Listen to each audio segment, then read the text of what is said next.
I've just been watching this video that's going around with Anne Hathaway on a chat show, and she tells this very crude joke that you wouldn't normally expect Anne Hathaway to tell. And then I realised it's a deep fake. She never actually said it. But the problem is when you see Anne Hathaway talk like that, you can't just unsee it. It sort of sticks in your head.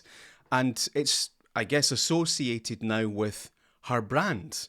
And the next time she's doing publicity for a film, she's going to get questioned about it. Somebody's going to ask about it. Somebody might even play it back.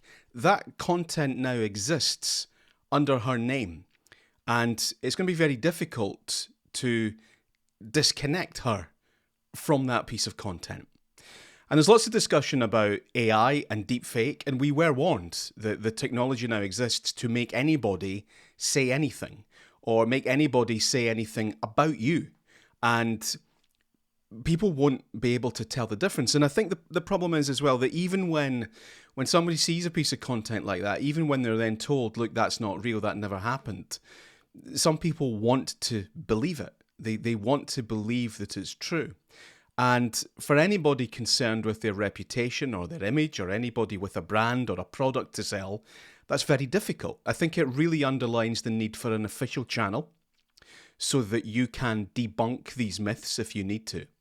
But I think it also serves the need for an ongoing dialogue with your fans, if you're Anne Hathaway's case, or your customers, or whoever your audience is, having a regular ongoing dialogue with them.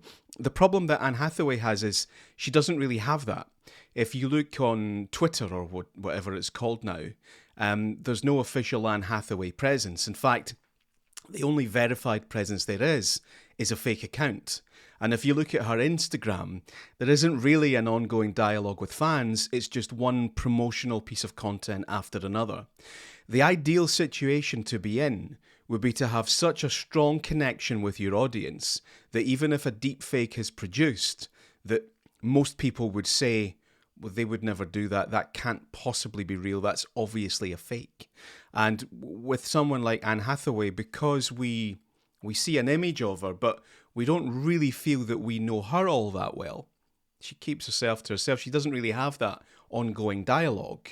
There's that flicker of doubt that, did she say that? Maybe she did. Now, that's a problem because not everybody wants to have that ongoing dialogue. Not everybody wants to make themselves accessible 24/7 and have all this content going out and share stuff all the time.